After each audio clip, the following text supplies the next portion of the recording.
Hello everyone. आज की इस वीडियो में हम कवर करेंगे टेक्निक्स ऑफ क्वालिटी कंट्रोल। इसके अलावा क्वालिटी कंट्रोल के टॉपिक पर जो वीडियोस अवेलेबल हैं उसका आपको सीक्वेंस दिया गया है जिसे आप चेक कर सकते हैं। तो इस वीडियो में हम कवर करेंगे क्वालिटी कंट्रोल की 7 टेक्निक्स के बारे में। वैसे तो इस वीडियो में हम इन सारी टेक्निक्स को अच्छे से समझेंगे, लेकिन अगर आप इसके नोट्स को इंक्रीज़ करना चाहते हैं, आप इसके डायग्राम प्रोसेस को कैसे एक्सेल में से प्रिपेयर करते हैं, इसके एडवांटेज क्या हैं, डिसएडवांटेज क्या हैं, इन सब के बारे में जानना चाहते हैं, तो इसके हर टॉपिक पर अलग से वीडियो बनाया गया है, जिसका लिंक मैं आपको वीडियो के डिस्क्रिप्शन में प्रोवाइड कर दूंगा, या फिर आप टॉपिक का नाम लिखकर बाय स्टूडेंट नोट्स सर्च कर सकते हैं। तो अगर आपको इन डेप्थ नॉलेज चाहिए इन सारे टेक्निक्स के बारे में, तो आप इनकी डिफरेंट डिफरेंट वीडियोस को देख सकते हैं। अदरवाइज इस वीडियो में हम इसे अच्छे से समझ लेंगे। सबसे पहला है फ्लो चार्ट्स। ये एक डायग्राम है जो रिप्रेजेंट करता है एल्गोरिथम और प्रोसेस को। इसमें स्टेप्स को वेरियस काइंड के बॉक्सेस में दिखाया जाता है और इनके ऑर्डर को एक एरो के साथ कनेक्ट किया जाता है। तो जैसा आप इस डायग्राम में देख सकते हैं, ये एक प्रोसेस या एल्गोरिथम है जो एक पॉइंट पे स्टार्ट होता है और दूसरे पॉइंट पे ख़त्म होता है। इसके बीच में स्टेप्स को वेरियस काइंड के बॉक्सेस में दिखाया जाता है और इनको कनेक्ट किया जाता है एरो के थ्रू। तो ये एक ड्रामेटिक इलस्ट्रेशन है जो सॉल्यूशन प्रोवाइड करती है किसी प्रॉब्लम का। इसको यूज़ किया जाता है वेरियस फील्ड में प्रोसेस को एनालाइज, डिज़ाइन और मैनेज करने के लिए। अब इस फ्लो चार्ट में हम एक एग्जांपल लेंगे जिसमें एक कंपनी को ऑर्डर रिसीव होता है 10 लाख यूनिट्स को प्रोड्यूस करने के लिए। तो सबसे पहले प्रोसेस स्टार्ट होगा। कंपनी देखेगी रॉ मटेरियल अवेलेबल है, जो हमें रॉ मटेरियल जितनी क्वांटिटी क्वालिटी चाहिए वो सप्लायर के पास अवेलेबल है या नहीं। देन देखा जाएगा मशीन्स, लेबर और अदर रिसोर्सेज, उनको अरेंज किया जाएगा। देन कैपेसिटी देखी जाएगी कि क्या हम 10 लाख यूनिट को प्रोड्यूस कर सकते हैं या नहीं। अगर हाँ तो प्रोडक्शन स्टार्ट होगा, अगर नहीं तो इस रिक्वेस्ट को रिजेक्ट कर दिया जाएगा और यहाँ पर प्रोसेस एंड होती है। तो ये थी सबसे पहली टेक्निक, फ्लो चार्ट। दूसरा है चेक शीट्स। चेक शीट एक डॉक्यूमेंट है जिसका यूज़ किया जाता है रियल टाइम में डेटा को कलेक्ट करने के लिए उस लोकेशन पर जहां डेटा जनरेट हो रहा है। मतलब फैक्ट्री में लेबर काम कर रही है, उस काम के दौरान ही सारा डेटा रिकॉर्ड किया जाता है। ये रियल टाइम में होता है, ऐसा नहीं कि प्रोसेस ख़त्म हो गया उसको 2-3 दिन के बाद रिकॉर्ड कर रहे हैं। जब एक्चुअल में प्रोसेस या एक्टिविटी परफॉर्म हो रही है उसी समय डेटा को रिकॉर्ड किया जाता है। ये कलेक्टेड डेटा क्वांटिटेटिव और क्वालिटेटिव दोनों हो सकता है। क्वांटिटेटिव जहाँ पे हम न्यूमेरिकल या मैथमेटिक्स टर्म का यूज़ करते हैं और क्वालिटेटिव में हमारा थ्योरेटिकल पार्ट होता है। तो अगर डेटा क्वांटिटेटिव है तो समटाइम इसे टैली शीट भी कहा जाता है। तो ये एक एग्जांपल है चेक शीट का जिसमें कस्टमर कंप्लेंट्स को नोट डाउन किया गया है मंथ के अकॉर्डिंग, जैन, फेब, मार्च, अप्रैल, मई, जून। तो इसमें ये नोट किया गया है कि रीजंस क्या हैं कस्टमर कंप्लेंट के, जैसे कि ऑर्डर डिलीवर नहीं हुआ, ऑर्डर गलत जगह पर डिलीवर हो गया, ऑर्डर डिलीवरी के टाइम डैमेज हो गया, या फिर ऑर्डर की लेट डिलीवरी हुई। तो हर मंथ के अकॉर्डिंग इसे नोट किया गया है, जो रीजंस हैं उस मंथ में क्या क्या उसकी आउटकम रही है, देन टोटल कैलकुलेट किया गया है।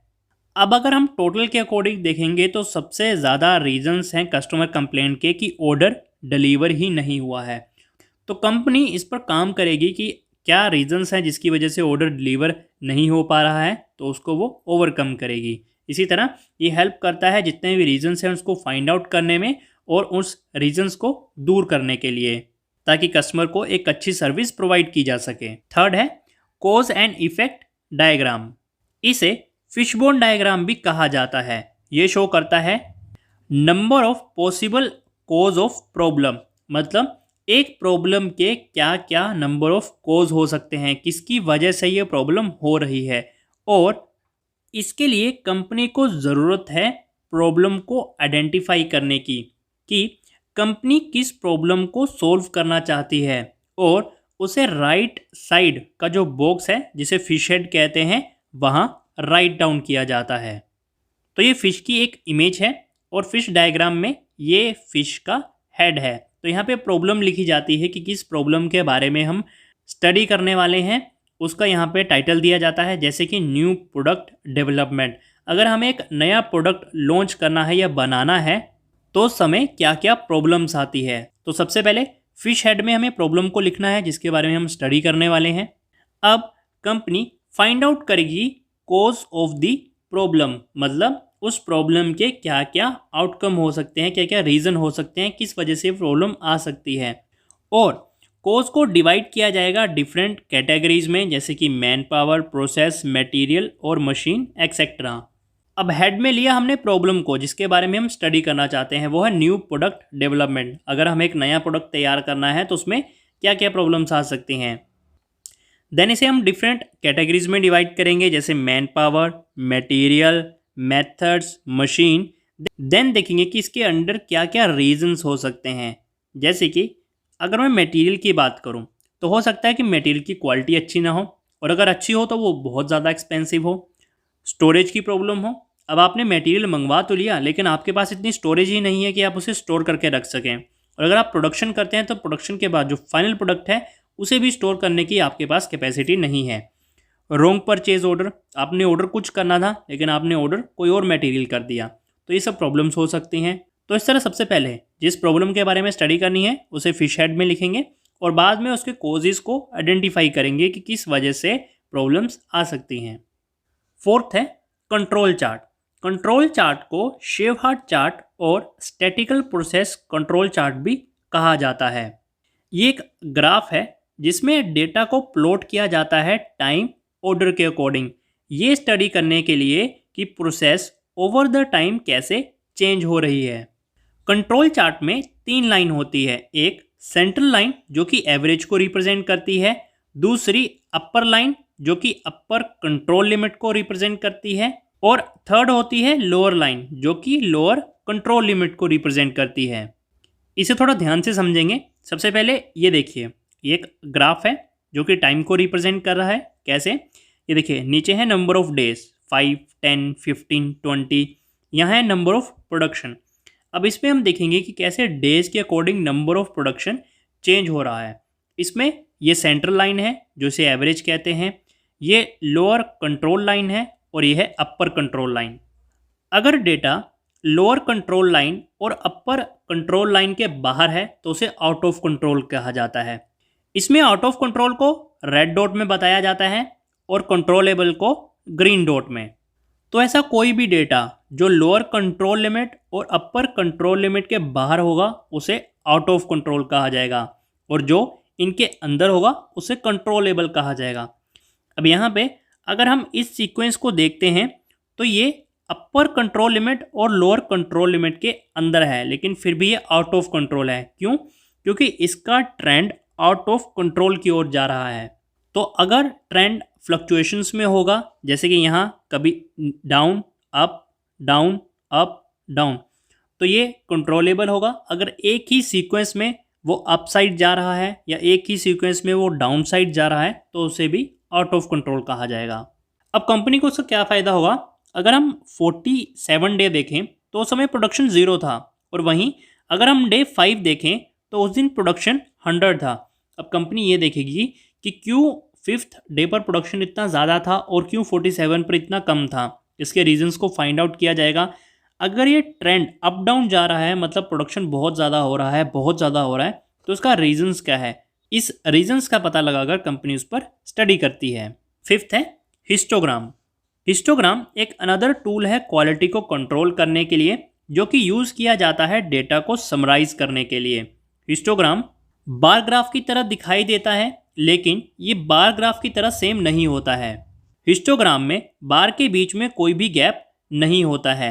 ये शो करता है कितने नंबर ऑफ टाइम्स एक वैल्यू फॉल होती है एक रेंज के अंदर। तो जैसा आप इस डायग्राम में देख सकते हैं, ये रेंज है 5 to 10, 10 to 15, 25 to 30, 35 to 35। अब इसमें देखें कितने नंबर ऑफ टाइम्स एक वैल्यू फॉल होती है। तो 5 to 10 में कितनी बार हुई? 5 बार। 10 to 15 में 8 बार। इस तरह वैल्यूज़ को फाइंड आउट करते हैं कि कितनी फ्रिक्वेंसी पर कितनी वैल्यूज़ लाई होती हैं। टालर बाल का मतलब होता है कि उस रेंज में ज़्यादा number of times value fall करती है। तो जैसा मैंने बताया, इन सभी टेक्निक्स पर इंडिविजुअली भी वीडियो बना हुआ है जिसमें ज़्यादा डिटेल में सबको बताया गया है। कुछ के बारे में एक्सेल में आपको लाइव बताया गया है कि कैसे हम प्रिपेयर करते हैं हिस्टोग्राम को, कंट्रोल चार्ट्स को। तो इन डेप्थ स्टडी के लिए आप उन्हें भी प्रेफर कर सकते हैं। अब एक एग्जांपल देखेंगे हिस्टोग्राम का। हमारे पास रॉ डेटा अवेलेबल है जो ये रिप्रेजेंट करता है कि कितना टाइम लगता है ऑर्डर को फुलफ़िल करने के लिए, और ये टाइम आपको मिनट्स में बताया गया है। तो किसी ऑर्डर को फुलफ़िल करने के लिए 4 मिनट लगते हैं, किसी को 22 मिनट लगते हैं, किसी को 23 मिनट लगते हैं। तो ये टाइम बताया गया है आपको मिनट में, कितने टाइम में एक ऑर्डर को फुलफ़िल किया जाता है। अब हम इसका इंटरवल और फ्रीक्वेंसी टेबल बनाएंगे। जैसे कि रेंज है 0 से 5, इसमें कितनी फ्रीक्वेंसी है 3, और वो कैसे हमने फाइंड आउट किया, 1 2 3। ये वो नंबर हैं जो 0 से 5 के बीच में लाई करते हैं। तो इसी तरह हर इंटरवल की फ्रीक्वेंसी को कैलकुलेट किया जाएगा। अब यहाँ पर ये टेबल आपको इतना सारा बार बार देखकर फ्रीक्वेंसी निकालने की ज़रूरत नहीं है। एक्सेल पर जब इसे बनाया जाता है तो आप बड़ी आसानी से 1 से 2 मिनट के अंदर आप इंटरवल और फ्रीक्वेंसी को कैलकुलेट कर सकते हैं। तो जैसा मैंने बताया, उस पर अलग से वीडियो अवेलेबल है, आप डिस्क्रिप्शन में चेक कर सकते हैं हिस्टोग्राम, या आप सर्च भी कर सकते हैं यूट्यूब पर हिस्टोग्राम बाय स्टूडेंट नोट्स। अब इस टेबल के बेसिस पर हिस्टोग्राम चार्ट को प्रिपेयर किया जाता है, जिसमें एक्स एक्सिस पर इंटरवल को लिया जाता है और वहीं वाई एक्सिस पर फ्रीक्वेंसी को लिया जाता है। 6th है परेटो चार्ट्स। इटालियन इकोनॉमिस्ट और मैथमेटिशियन जिसका नाम था विल्फ्रेडो पेट्रो ने डेवलप किया था पेट्रो चार्ट को। पेट्रो चार्ट एक बार ग्राफ है डेटा का जो शो करता है कोज ऑफ डिफेक्ट को from largest number of frequency to smallest. तो टेबल में जो भी आपको फ्रीक्वेंसी दी होती है उसे आपको अरेंज करना होता है लार्जेस्ट टू स्मॉलेस्ट की ओर। मतलब कंपनी के पास नंबर ऑफ प्रॉब्लम्स हैं, लेकिन ये पता लगाने में हेल्प करता है कि कौन सी प्रॉब्लम को सबसे पहले सॉल्व किया जाना चाहिए। ये फॉलो करता है 80-20 रूल को। मतलब 80% डिफेक्ट 20% कोज की वजह से आते हैं। मतलब अगर हम कोई एक्टिविटी परफॉर्म कर रहे हैं और उसमें 80% डिफेक्ट हैं तो उसके पीछे सिर्फ 20% ही रीज़न होते हैं, और अगर हम उस 20% रीज़न को करेक्ट कर लेते हैं तो हमारा ये 80% का डिफेक्ट भी कम हो जाता है या ख़त्म हो जाता है। अब जैसे हमारे पास ये टेबल अवेलेबल है, इसमें दिखाया गया है डिफेक्ट के रीज़न, जैसे crack, scratch, stain, dent, gap, hole, colour. ये सारे डिफेक्ट के रीज़न हैं और इसकी फ्रीक्वेंसी बताई गई है कि क्रैक कितनी बार पड़ता है, 10 बार पड़ता है। स्क्रैच कितनी बार होता है, 42 बार होता है। अब हमें क्या करना है, अरेंज करना है नंबर ऑफ डिफेक्ट को लार्जेस्ट से स्मॉलेस्ट की ओर। देन इसकी क्यूमुलेटिव फ्रीक्वेंसी और परसेंटेज को फाइंड आउट करना है। परसेंटेज के लिए एक फॉर्मूला होता है जो कि मैं आपको थोड़ी देर में बताऊंगा। तो अब आपको क्या करना है, आपको इसे अरेंज करना है लार्जेस्ट टू स्मॉलेस्ट। तो लार्जेस्ट सबसे पहला क्या है, डेंट 104, देन स्क्रैच, इसी तरह लार्जेस्ट टू स्मॉलेस्ट इसे अरेंज करेंगे। देन क्यूमुलेटिव फ्रीक्वेंसी को फाइंड आउट करेंगे। तो डेंट की फ्रीक्वेंसी है 104, तो 104 हम डायरेक्ट यहाँ पे नोट डाउन करेंगे। सबसे पहला जो बेस होता है वो एज इट ही आएगा। देन उसके बाद है 42, देन हम 104 में 42 को प्लस करेंगे 146। इसी तरह जब हम इसे अरेंज कर लेंगे लार्जेस्ट टू स्मॉलेस्ट, उसी के अकॉर्डिंग हम क्यूमुलेटिव फ्रीक्वेंसी को कैलकुलेट करेंगे। देन परसेंटेज को फाइंड आउट करेंगे। परसेंटेज का क्या फॉर्मूला है, क्यूमुलेटिव फ्रीक्वेंसी को डिवाइड करना है total of frequency. Total of frequency कितना है, जो क्यूमुलेटिव फ्रीक्वेंसी का आपका टोटल आता है वही आपका फ्रीक्वेंसी का टोटल होता है, और इसे मल्टीप्लाई करेंगे 100 के साथ। तो 104 divided by 200 and multiply by 100, तो हमारे पास आएगा 52%। इसी तरह अब हर क्यूमुलेटिव फ्रीक्वेंसी को डिवाइड करेंगे 200 के साथ और मल्टीप्लाई करेंगे 100 के साथ, तो उसका परसेंटेज। अब लास्ट काम है परेटो चार्ट बार ग्राफ को प्रिपेयर करना। इसके लिए फ्रीक्वेंसी और परसेंटेज की ज़रूरत होती है। इसे आप एक्सेल पर बड़ी इजीली बना सकते हैं। इस पर वीडियो अवेलेबल है जिस पे लाइव बताया गया कि आप एक्सेल पर कैसे प्रिपेयर कर सकते हैं। तो आप सर्च कर सकते हैं Pareto chart by student notes, तो आप उसका वीडियो प्रेफर कर सकते हैं। अब यहाँ पे देखिए डेंट सबसे ज़्यादा बताया गया है, देन स्क्रैच, होल, इनका आप परसेंटेज और फ्रीक्वेंसी देख सकते हैं। अब कंपनी ये पता लगा सकती है कि डेंट एक ऐसी चीज़ है जहाँ पर सबसे ज़्यादा फोकस देने की ज़रूरत है। 7th है स्कैटर डायग्राम। स्कैटर डायग्राम एक टेक्निक है ये कैलकुलेट करने के लिए कि क्या रिलेशनशिप है दो वेरिएबल्स के बीच में। पहले वेरिएबल को प्लॉट किया जाता है एक्स एक्सिस पर और दूसरे को प्लॉट किया जाता है वाई एक्सिस पर। इसके बाद इसमें वेरिएबल्स की वैल्यू को डॉट्स की फॉर्म में ग्राफ पर प्लॉट किया जाता है। देन डिग्री ऑफ कोरिलेशन को फाइंड आउट किया जाता है। तो जैसा मैंने बताया, एक तरफ x वेरिएबल, दूसरी तरफ y वेरिएबल, और जो भी इनकी वैल्यूज़ होगी उसे डॉट में दिखाया जाएगा। तो जैसा आप इस टेबल में देख सकते हैं हमारे पास दो वैल्यूज़ अवेलेबल हैं। अब हम ये कैसे पता करेंगे कि x एक्सिस पर कौन सा वेरिएबल आएगा और y एक्सिस पर कौन सा आएगा। तो x एक्सिस पर हम कोस को लेते हैं और y पर इफेक्ट को। अब इसका क्या मतलब है, एक तरफ है आवर्स ऑफ स्लीप और दूसरी तरफ है percentage of happiness and energetic. तो अगर आप नींद लेते हैं तो इसका इफेक्ट किस पर पड़ता है, आपकी हैप्पीनेस और एनर्जेटिक पर। अगर आप प्रॉपर नींद लेंगे तो आप एनर्जेटिक फील करेंगे, अगर आप नींद कम लेंगे तो आप लेजी फील करेंगे। तो स्लीप का इफेक्ट किस पर पड़ा, आपकी हैप्पीनेस और एनर्जेटिक पर। और अगर आप हैप्पी और एनर्जेटिक हैं तो उसके पीछे रीज़न क्या है कि आपने नींद अच्छी ली है। तो नींद क्या है, कोज है, एक रीज़न है जिसका इफेक्ट पड़ता है आपकी हैप्पीनेस पर।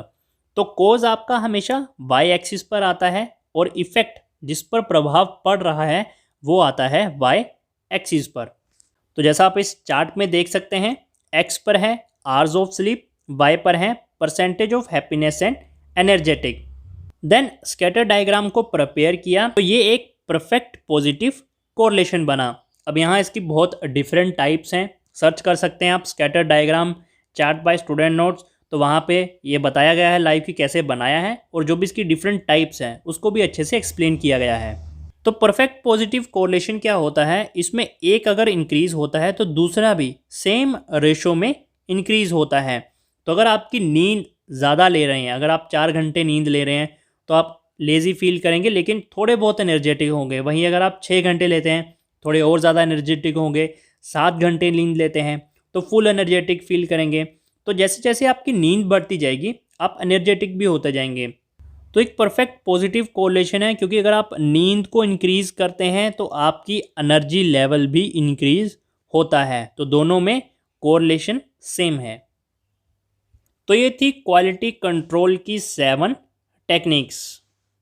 वीडियो कैसा लगा ये कमेंट करके ज़रूर बताएं, और अगर आपके किसी भी टॉपिक के रिगार्डिंग कोई क्वेरी है तो आप उसके लिए मुझे कमेंट कर सकते हैं। मैं वहीं आपको रिप्लाई करके या फिर उस पर एक अलग वीडियो बना के आपके साथ शेयर कर दूंगा। इसी तरह की हर अपडेट के लिए स्टूडेंट नोट्स चैनल को सब्सक्राइब करें, वीडियो को लाइक और शेयर करें। Thank you.